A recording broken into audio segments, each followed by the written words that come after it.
Eh, es hora de buscar en nuestras Biblias, en el libro de los Salmos, en el capítulo 106, libro de los Salmos, capítulo 106, en los versos 21 al 24.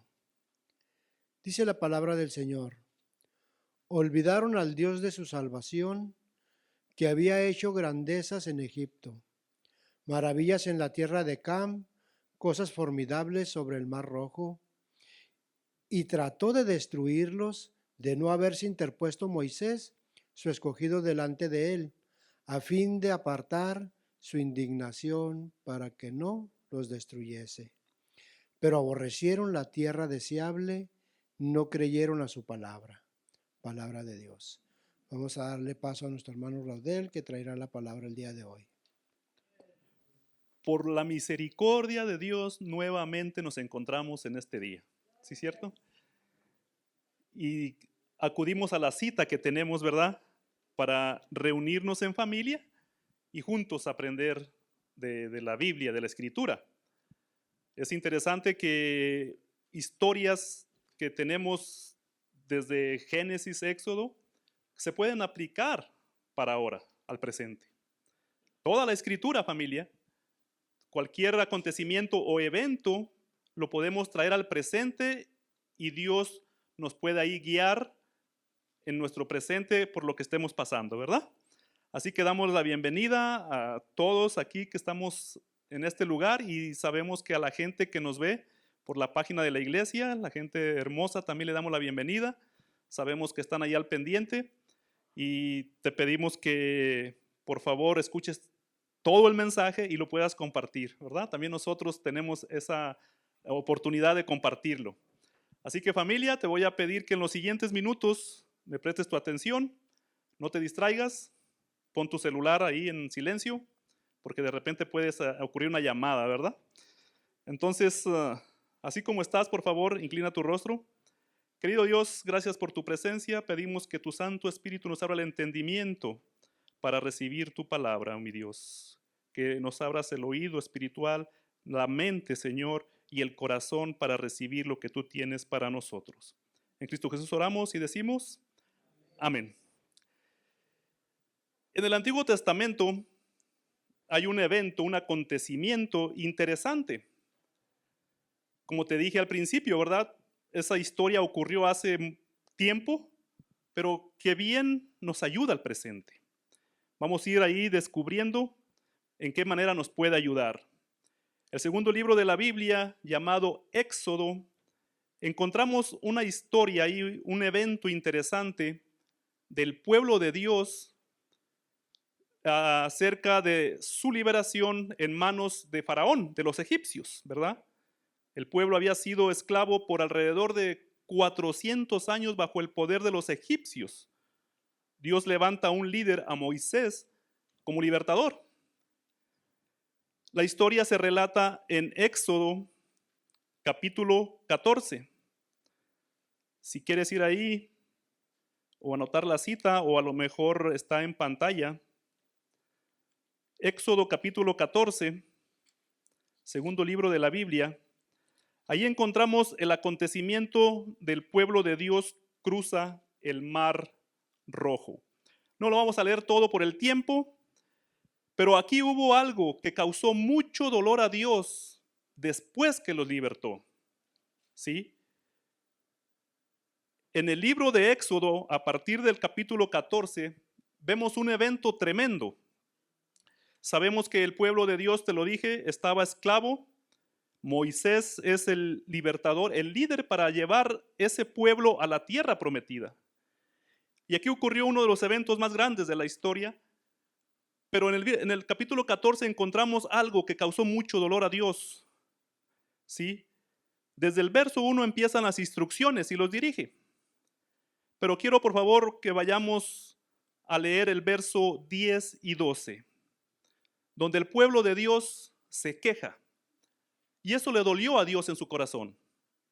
Capítulo 14 de Éxodo, vamos a leer al verso 10 al 12. Dice, cuando el faraón se hubo acercado, los hijos de Israel alzaron sus ojos y vieron que los egipcios venían tras ellos, por lo que los hijos de Israel clamaron a Jehová, ¿cómo? Llenos de temor. Y dijeron a Moisés, ¿no había sepulcros en Egipto que nos has sacado para que muramos en el desierto? ¿Por qué nos has hecho esto? ¿Por qué nos has sacado de Egipto? Ya te lo decíamos cuando estábamos en Egipto, déjanos servir a los egipcios porque mejor nos será servir a los egipcios que morir en el desierto. O sea, más o menos para ubicarnos a lo que acabamos de leer, el pueblo de Dios, perseguido por los egipcios, se encuentran con el Mar Rojo. Ahí es donde estas palabras que acabamos de leer, el pueblo de Dios se queja. Vamos a ver que el milagro ocurrió. Más adelantito, si tú lo lees luego, el milagro ocurrió. El mar se abrió en 2 columnas y pasaron en seco. Los versos enseguida te relata el acontecimiento, pero vamos al verso 31 ahí mismo. Y dice la escritura, al ver Israel aquel gran hecho que Jehová ejecutó contra los egipcios, el pueblo temió a Jehová y creyeron a Jehová y a Moisés su siervo. Esto fue ya cuando finalmente Dios los pasa, cruzan el Mar Rojo y al final relata este hecho. Sin embargo, ¿cómo reaccionó este mismo pueblo ante esta situación difícil? Sencillamente dudaron de la fidelidad de Dios. Ahorita vamos a ver por qué. Todavía, si tú lees en el siguiente capítulo, que es el capítulo 15, hay un hermoso canto de Moisés y María que relataron por el acontecimiento del Mar Rojo. Y tú tal vez has escuchado ese canto, ¿no? Que echó a la mar quien los perseguía, jinete y caballo echó a la mar. ¿Te recuerdas? Bueno, en el capítulo 15 se relata ese canto. Pero todavía no se acababa ese capítulo cuando nuevamente el pueblo de Dios se queja, murmuran. ¿Sí? En el capítulo 15 todavía no se acaba y a partir del verso 22 ahí encontramos que nuevamente el pueblo de Dios se queja. Ahora quiero llevar esta historia al Salmo 106. El Salmo 106, dentro de los 150 salmos que existen, aproximadamente 10 hablan de acontecimientos históricos. Al decir históricos, habla de la historia pasada del pueblo de Dios, que eran vívidos recuerdos de los hechos pasados de Dios por el bien de su pueblo.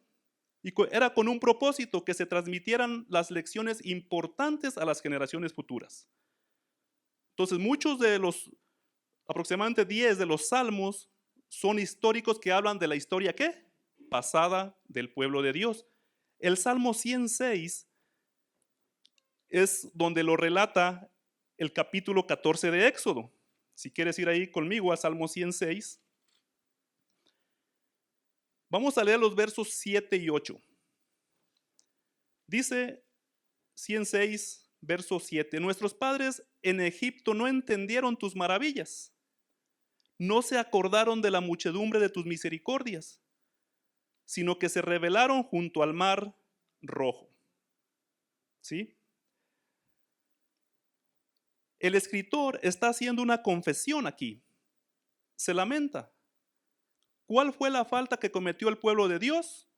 Dudaron que Él podía seguir liberándolos. Ese era el pueblo de Dios. Dudaban que Dios podía seguir liberándolos, aún después que Él obró increíbles milagros para ellos. ¿Sí? Veamos por qué dudaron. Aquí el salmista nos está pidiendo imaginarnos cómo el pueblo estuvo regocijándose por la victoria del otro lado del mar. El Señor había realizado uno de los más grandes milagros de la historia en la humanidad, que fue ¿qué? Abrir el Mar Rojo. Entonces, el capítulo 14 de Éxodo lo encontramos aquí en el Salmo 106, ¿verdad?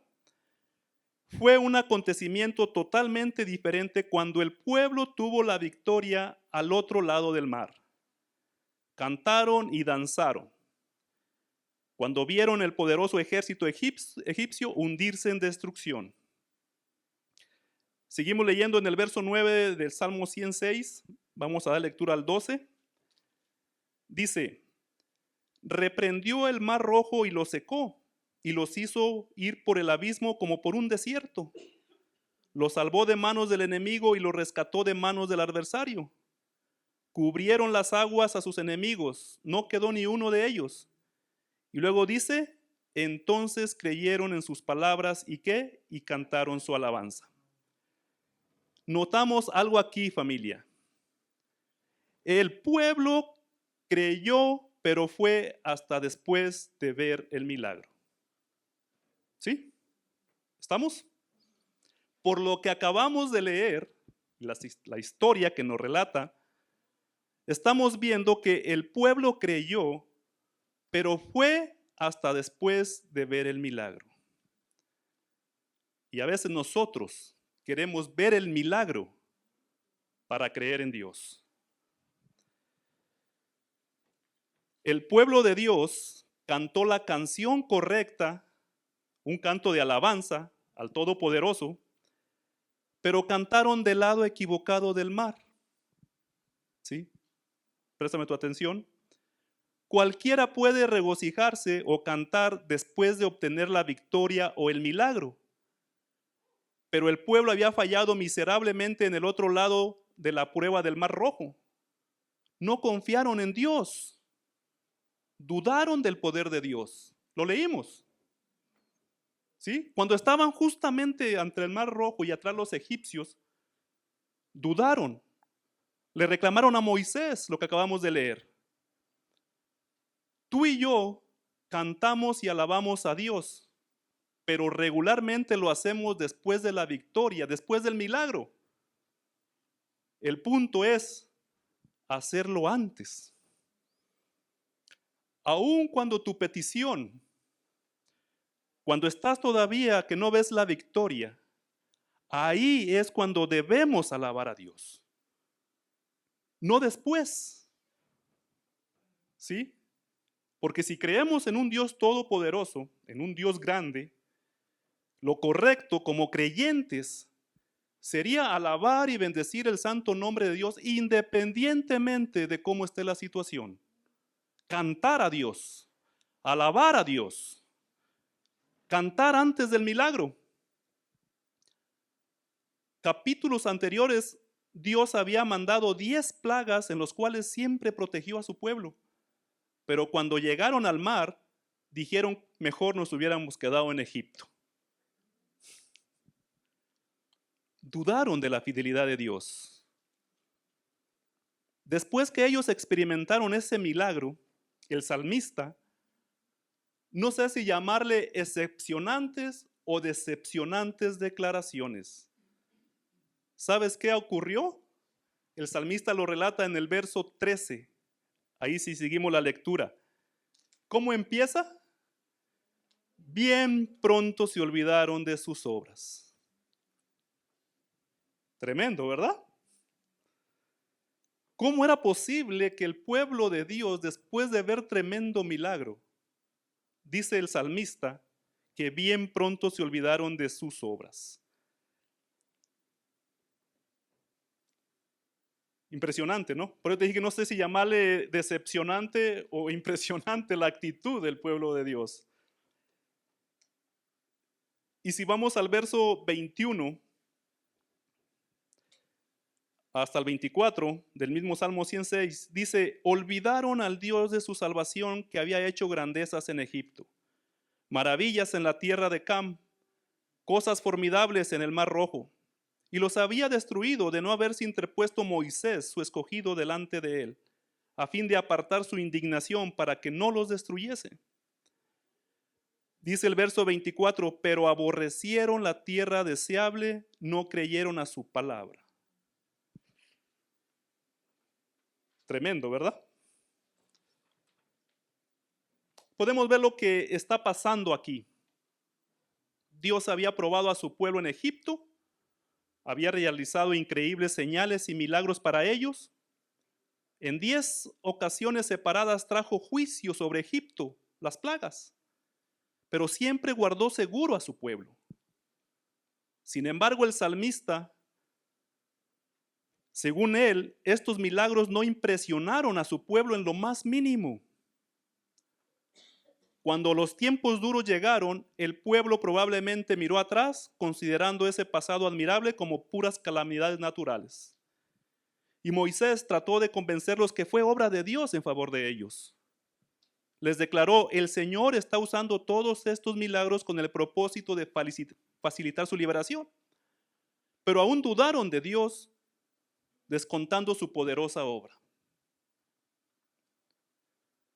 Ahora, familia, por supuesto que no debes basar nuestra fe, tu fe, solo en milagros. No. Al tú y yo creer en Dios, nuestra fe no debe estar basada en los milagros. Porque puede ser que el milagro no llegue. Puede ser. ¿Sí? El pueblo de Dios fue testigo de 10 estremecedoras señales y milagros como nunca lo habían visto. Y a pesar de eso, llegaron al Mar Rojo sin una partícula de fe en Dios. Wow, después de tremendos milagros, llegar al frente del Mar Rojo sin ninguna partícula de fe en Dios, vemos aquí que las dudas se estaban apoderando de ellos. Y precisamente la duda en cualquier momento aparece. Llega esa voz que irrumpe tus pensamientos y empiezas a dudar cuando Dios no responde tu petición, cuando Dios no responde aquella oración. Ese momento, esa voz llega y aparece la duda. Thank you.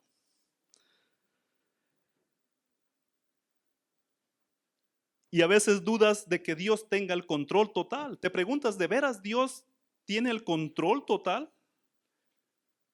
Dudas que llegan a tu vida cuando dices, a lo mejor Dios no se interesa por mí. Tal vez no perdone mis faltas. He llegado a sentir que mi vida no le interesa a Dios. Vienen a tu mente esas cosas y ahí está apareciendo, ¿qué? La duda. Si Dios es tan bueno, ¿por qué hay días en que me siento tan mal? Si el Padre Celestial está en control de todo, ¿por qué gente buena tiene problemas grandes? ¿Sí? Ese tipo de preguntas que vienen a nuestra mente es porque la duda está tocando a la puerta de tu corazón. ¿Dónde está Dios, verdad? A veces preguntamos cuando mi mundo se está embravecido. Cuando mi vida ha sido totalmente una situación que una tras otra estoy pasando, estoy viviendo y te preguntas, ¿dónde está Dios? La duda está llegando a ti. Es una experiencia común en la vida de muchos creyentes. No te asustes cuando tengas en tu mente esas preguntas. Es normal. La duda es común, es una experiencia común en la vida de los creyentes. No es incredulidad. Pero si la dejas vivir por mucho tiempo en ti, puede convertirte en incrédulo. ¿Sí? Ese es el detalle. Es muy normal que tengamos dudas a veces, pero si esa duda la dejas vivir en tu mente y corazón, puede ser que en un tiempo futuro seas incrédulo. La duda afecta la vida de muchos creyentes. La realidad es que nadie tiene una fe perfecta en esta vida, y eso lo vamos a dejar claro. Ni tú, ni yo, ni los que nos ven tienen una fe perfecta en esta vida. Eso significa que si vienen a la mente los pensamientos de duda, es para que podamos crecer, ¿sí? Para que podamos investigar, para que podamos ser más fuertes hoy que lo que éramos ayer. Tú y yo hemos dudado. Tal vez en este momento llegaste hasta acá o tú no estás viendo este video y tienes tus dudas. Muy normal, ¿sí? Pero es bueno llegar hasta este punto de que la duda te sirva para buscar, para aprender, para crecer, pero no dejarla que habite tanto en tu mente y en tu corazón, porque el resultado puede llevarte a la incredulidad. A veces dudamos de nuestra salvación, a veces dudamos del amor de Dios, muchas veces dudamos de la confiabilidad de las Escrituras, de la existencia de Dios, de la identidad de Cristo. Mientras más te preocupes de tus dudas, menos vas a ver a Dios. Y la duda se va a convertir en incredulidad. Alimenta tus dudas y tu fe se va a morir de hambre. Pero si alimentas tu fe, las que se van a morir de hambre van a ser tus dudas.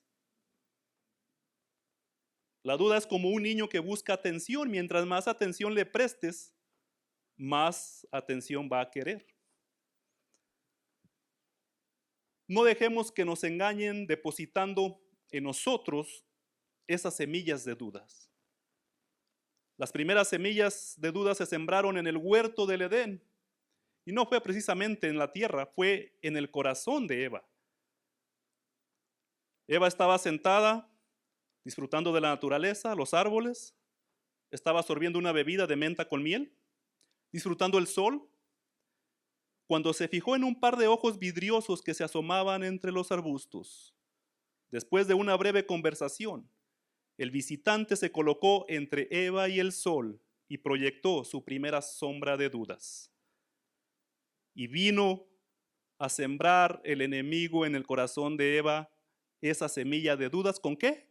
Con preguntas. Con que Dios les ha dicho que no coman de todo árbol del huerto. No hubo ira, no hubo cartas, no hubo manifestaciones de Dios está muerto. Sencillamente, el diablo utilizó preguntas para poner a Eva en duda. ¿Sí? ¿Qué puedo sugerirte? Que le eches un cerrojo a tu portón de tu corazón y de tu mente. Que coloquemos un letrero a la entrada que diga prohibida la entrada a la duda. ¿Verdad? Que no entre a nuestro corazón, a nuestra mente tampoco. Muchos hombres en la Escritura dudaron de Dios. Algunos ejemplos: Gedeón, Pedro, Tomás. Solo algunos de ellos dudaron de Dios también. Pero hay un hombre en especial llamado el padre de la fe, Abraham, que este hombre dudó también de Dios y se le presentó Dios como un Dios fiel. Vamos a hablar de él, de Abraham, ¿sí? Vamos a ir a Génesis, ahí atrásito, al capítulo también 15 de Génesis. Y vamos a ver la historia del hombre que dudaba y de un Dios que dijimos fiel, ¿verdad? Capítulo 15. Vamos a dar lectura, sígueme con tu vista, del verso 1. Dice: después de estas cosas vino la palabra de Jehová a Abraham en visión diciendo: no temas, Abraham, yo soy tu escudo y tu recompensa será muy grande. Respondió Abraham: Señor Jehová, ¿qué me darás si no me has dado hijo y el mayordomo de mi casa es Eliezer, el damaseno? Dijo también Abraham: como no me has dado prole, o sea, descendencia, mi heredero será un esclavo nacido en mi casa. Aquí en estos versos, Abraham expresa sus dudas, ¿sí? Abraham o Abraham, ¿verdad?, sentía que las promesas de Dios eran tan fáciles de digerir. Había una promesa, que sus descendientes serían tan numerosos como las estrellas. Pero había un problema. ¿No tenía qué? Hijos. Y para Dios, su respuesta a veces no es problema. Abraham se fijó en su esposa Sara, que andaba por ahí ya con su ropa de noche, con la ayuda de una andadera. Y cuando estaba a punto de invitarla a una cena romántica, escuchó la segunda promesa. Si notamos en estos primeros versos, Abraham tenía sus dudas, ¿sí? Y Abraham escucha la segunda promesa en el verso 7 y 8. Las dudas nuevamente salen a la luz. El verso 6 dice que Abraham creyó, ¿verdad? Pero en el verso 7, nuevamente las dudas salen a la luz de Abraham. Y Jehová le dijo, yo soy Jehová que te saqué de Ur de los Caldeos para darte a heredar esta tierra. Es la segunda promesa. Y aquí surgen las dudas nuevamente a Abraham. Dice el verso 8, Abraham respondió, Señor Jehová, ¿en qué conoceré que la he de heredar? ¿Sí? Y a continuación, lo que sigue, familia, Dios habla a la duda de Abraham con un pacto. Esto está interesante. Vamos a seguir leyendo del verso 9 al 11. Para aclarar las dudas de Abraham, Dios le habla por medio de un pacto. ¿Sí? Verso 9 al 11. Y Jehová le dijo, tráeme una becerra de 3 años, una cabra de 3 años, un carnero de 3 años y una tórtola y un palomino. Tomó Abraham todos estos animales, los partió por la mitad y puso cada mitad enfrente de la otra, pero no partió las aves. Y descendían aves de rapiñas sobre los cuerpos muertos, pero Abraham las ahuyentaba. Ahí dejamos la lectura, préstame tu atención. Esta escena es curiosa. El cielo parece una bóveda azulada, adornada de diamantes. El aire está fresco. Los animales en el campo están callados. Los árboles son siluetas. Y Abraham dormita bajo un árbol. Su sueño es vacilante. Es como si Dios estuviera permitiendo que la duda de Abraham siga su curso. En sus sueños, Abraham se ve obligado a enfrentar lo absurdo de todo aquello. Las voces de la duda hablan de un modo que convence. Abraham tal vez pensaba, ¿cómo puedo saber que Dios está conmigo? ¿Qué tal si todo esto no es más que un engaño? Pero a continuación, en el verso 12, mira qué interesante, dice el verso 12, a la caída del sol cayó sobre Abraham un profundo sopor, un profundo sueño. Y luego vino algo y el temor de una gran oscuridad cayó sobre él. Dos cosas que cayeron sobre Abraham. La oscuridad de sus dudas porque pensaba que todo eso podía ser un engaño. Y luego, ¿qué? Temor. ¿Verdad? La espesa y horripilante oscuridad de la duda que cayó sobre Abraham. Y luego miedo. Es la misma oscuridad que sentimos en una funeraria despidiendo a nuestro ser querido. Es la misma oscuridad que se siente al escuchar las palabras. Es cáncer, es tumor, hay que operar.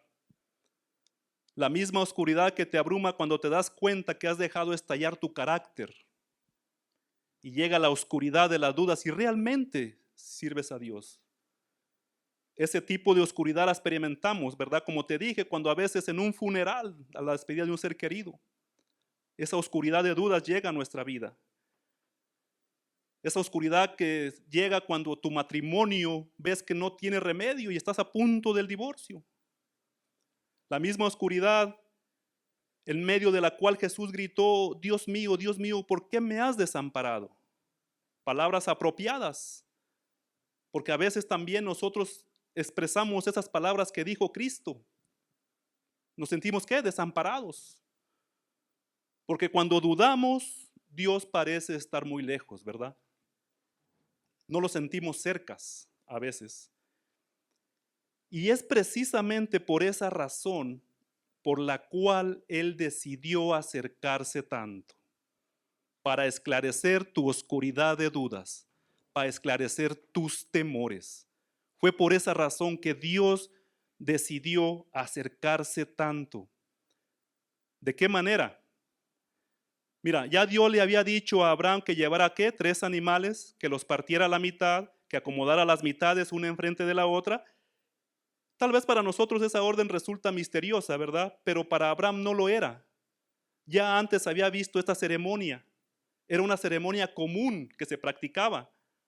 Había participado en ella. Había sellado muchos pactos caminando en medio de los cadáveres partidos y diciendo que me pase a mí lo mismo que estos animales si no cumplo mi palabra. Esa era la forma de un pacto que se hacía antes. Pero lo interesante es que en su corazón de Abraham debe haber dejado de latir por un instante, cuando en medio de la oscuridad veía las luces que se pasaban en medio de los cadáveres, familia. Ese suave esplendor dorado de los tizones que había en el horno y las valerosas llamas de la antorcha. Si leemos el verso 17, es por eso que el corazón de Abraham debe haberse casi dejado de latir, cuando en medio de su oscuridad, mira qué aconteció en el verso 17. Cuando se puso el sol y todo estaba oscuro, apareció un horno humeante y una antorcha de fuego que pasaba por entre los animales divididos. Si en este momento tu oscuridad de dudas, tus temores están al borde, ¿sabes qué Dios está haciendo en este momento? Casi lo mismo que hizo con Abraham. Dice el verso que acabamos de leer, el verso 17, cuando se puso el sol y todo estaba oscuro. Si en este momento en tu vida sientes oscuridad de dudas y sientes que el sol se ha ocultado, mira lo que aconteció para Abraham. Apareció un horno humeante y una antorcha de fuego que pasaba por entre los animales divididos. ¿Qué significa eso? El Dios invisible se había acercado para hacer su promesa irrevocable. A tu descendencia, a Abraham, daré esta tierra. La misma presencia de Dios se hizo visible en el humo y la antorcha encendida. Fue un pacto, familia. Este pacto solo lo firmó Dios. Abraham no disputó con Dios acerca de las condiciones. Dios estableció y simplemente Abraham aceptó. Abraham no puede romper un pacto que nunca firmó. Ese pacto fue unilateral. Solo Dios lo firmó. Solo Dios lo firmó por los dos. Abraham simplemente creyó. ¿Sí? A eso se le llama un pacto unilateral, porque solo Dios lo firmó por los dos. ¿Qué representaba el horno humeante y la antorcha de fuego, familia? Te lo dije ahorita, la misma presencia de Dios. Esa misma columna de fuego que acompañaba al pueblo de Dios a través del desierto, la columna de fuego por las noches y de día la nube para protegerlos del sol, era la misma presencia de Dios. Dios se acercó, el Dios invisible se acercó para esparcir las dudas y los temores de Abraham. Dios, representado por el horno humeante y la antorcha de fuego, pasó entre las partes de los animales solo. Mientras Abraham miraba, el pacto no podía fallar, porque Dios no puede fallar, familia. Y en el verso, ahí mismo en el verso 18, dice, aquel día hizo Jehová un pacto con Abraham. ¿El pacto era qué? Que le iba a cumplir las dos promesas. Le iba a dar descendencia y le iba a dar la tierra prometida. Y aunque el pueblo de Dios con frecuencia se olvidó de su Dios, Dios nunca se olvidó de su pueblo. Dios mantuvo su palabra. La tierra llegó a ser de ellos. Dios nunca se rinde, familia. Dios nunca se rindió. Tenemos en la escritura muchos acontecimientos. Cuando a José lo echaron en una cisterna a sus propios hermanos, Dios no se rindió. Cuando los israelitas ya liberados añoraron la esclavitud en Egipto en vez de la leche y miel, Dios no se rindió. Cuando Aarón estaba haciendo un Dios falso, precisamente en el momento en que Moisés estaba con el Dios verdadero, Dios no se rindió. Cuando la palabra de Dios había sido olvidada y los ídolos del hombre relucían, Dios no se rindió, familia. Y no se va a rendir con nosotros. Él había podido rendirse. Ah, claro que sí. Había podido volver la espalda. Había podido alejarse de aquel tremendo lío, de este mundo, pero no lo hizo, no se rindió.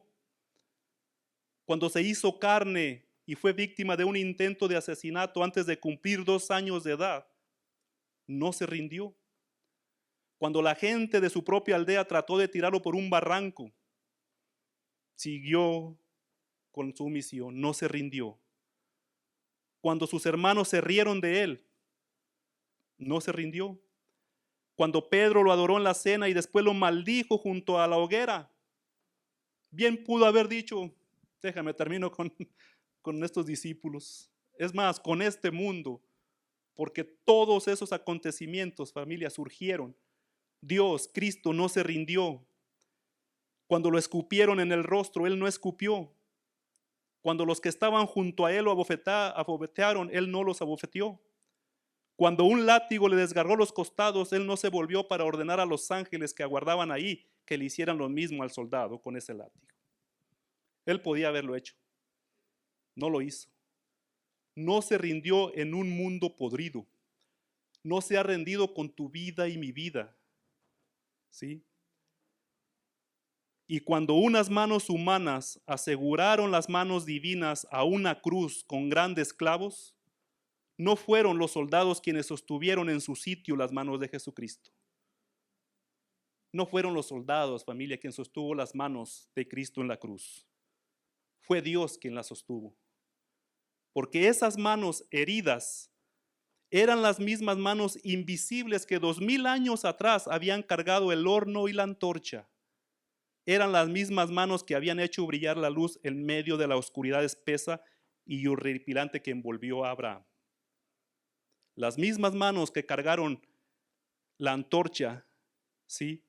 Y el fuego humeante para esparcir las dudas y el temor de Abraham, son las mismas manos que ahora estaban clavadas en la cruz. Había venido a hacerlo de nuevo. Dios se acercó tanto que se vistió como uno de nosotros. ¿Para qué? Para que no tuvieras más dudas, para que no tuviéramos más temores, para que no viviéramos en la oscuridad de dudas. ¿Sí? Esas manos invisibles que 2000 años atrás habían cargado el horno y la antorcha, esas mismas manos habían hecho brillar la luz en medio de la oscuridad espesa y horripilante que envolvió a Abraham, y había venido a hacerlo de nuevo, para establecer un pacto también con nosotros. De cierta manera, para establecer esa relación de Dios con el ser humano, el Padre caminó entre el cuerpo quebrantado y sangriento de Jesús y firmó el pacto por él y por nosotros también. Y nosotros entramos en el pacto solamente por fe. Es otro pacto que Dios hace con la humanidad. Es un pacto unilateral. A nosotros solamente nos toca aceptarlo por fe, familia. Y si tú estás aquí en este día y nos ves, es que tú tienes fe en Dios, tienes fe en Jesucristo. Y ese pacto ya lo hizo Dios, lo firmó por ti y por mí. Para que tus temores ante la vida, tus dudas, no se habiten en tu corazón y no vivas abrumado, no vivas, no sé, derrotado. No, no se puede.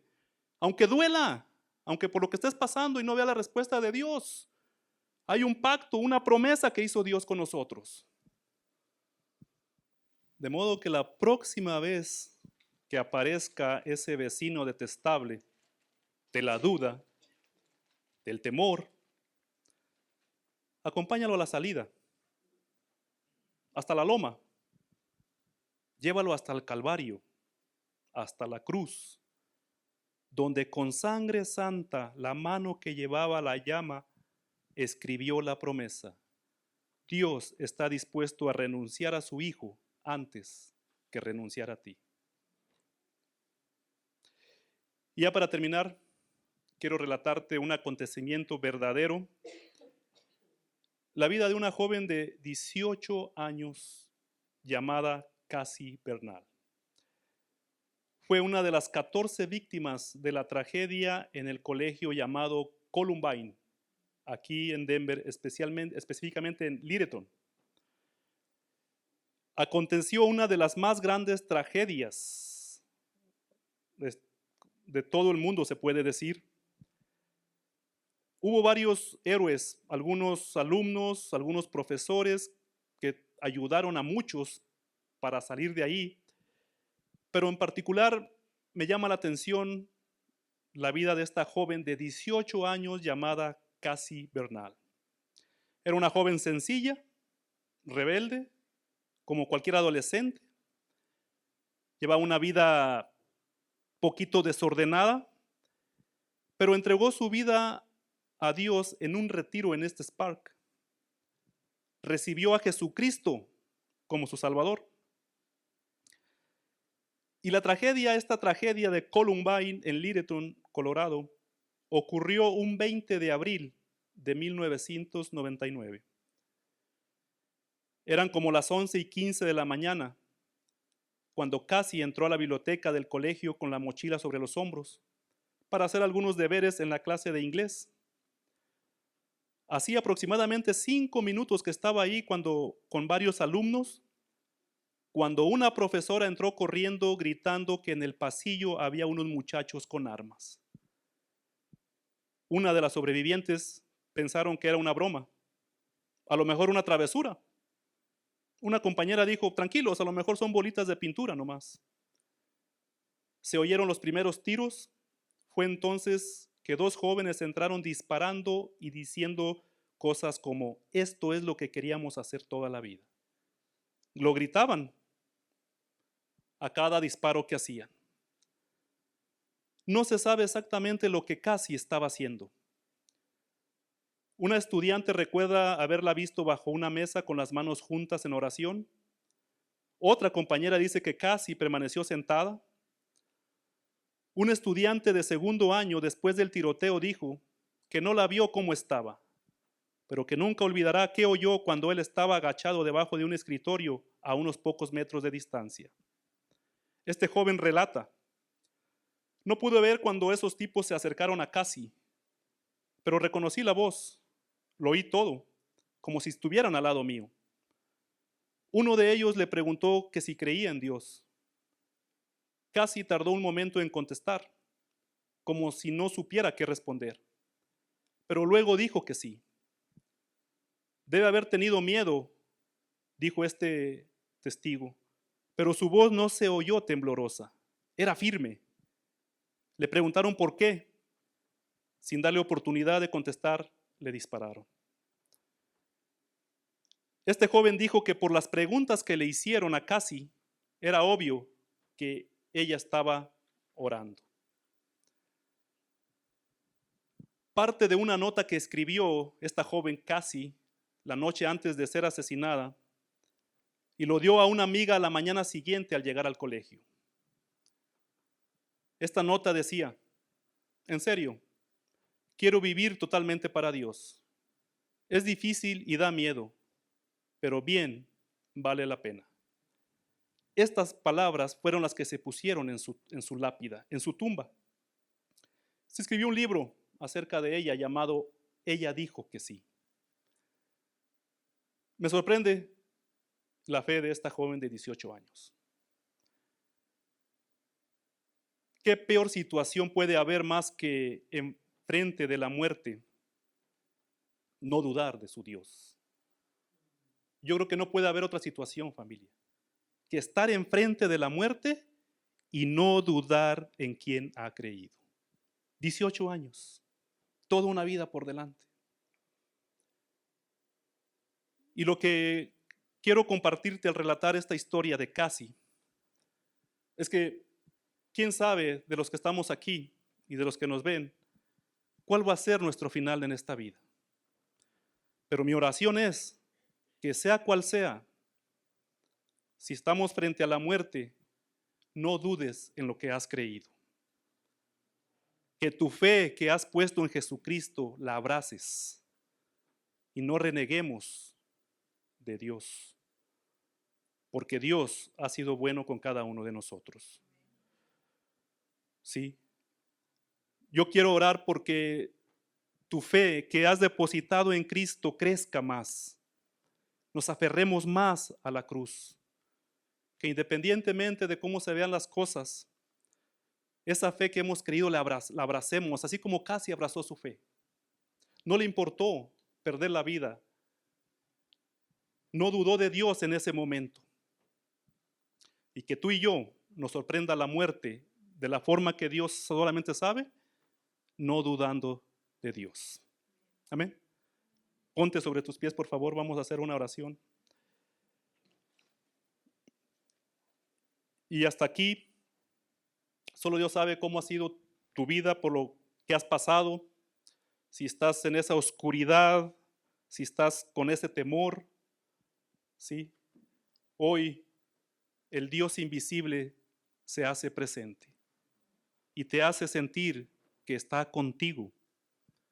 Él está con nosotros, aunque a veces no lo sintamos, ¿sí?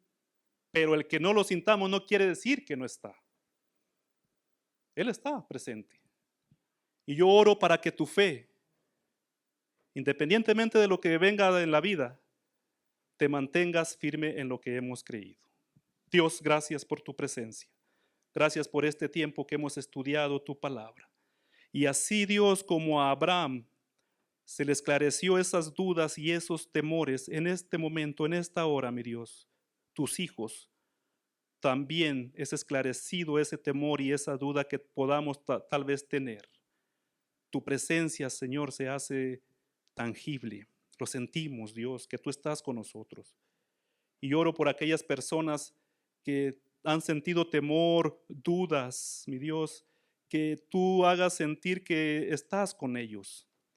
Mi Dios, que de alguna manera tú nos hablas de diferentes formas, pero que esa fe en que hemos puesto en ti, que la abracemos día con día y que al final, Señor, si tu venida se retarda, nos sorprenda como sorprendió a Casi, de asegurar y no dudar de tu fidelidad para nosotros, Señor. Sé con cada uno de los aquí presentes y de los que nos ven, que el amor y la misericordia vaya con nosotros a donde quiera que vayamos. En Cristo Jesús oramos y el pueblo de Dios dice, amén. Dios le bendiga, familia querida.